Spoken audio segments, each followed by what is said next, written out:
আমারে তো তারা নেই।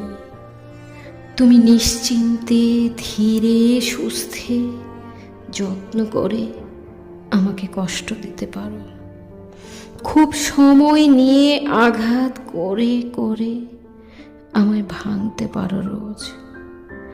তুমি ক্লান্ত হলে এক কাপ চায়ে চুমুক দিয়ে সতেজতা নিয়ে আবার আমায় দুঃখ দিও। আমার ভীষণ অসুখ করেছে জানো। মনের অলিতে গলিতে জমে যায় প্রচণ্ড অভিমান। আমার অভিমানগুলো তুমি তুমি ছুঁয়ে দিলে বরফের মতো যায় গলে। আমার এখন আর ভালোবাসায় নয়, ভাঙনে হয়েছে অভ্যাস। আমার এত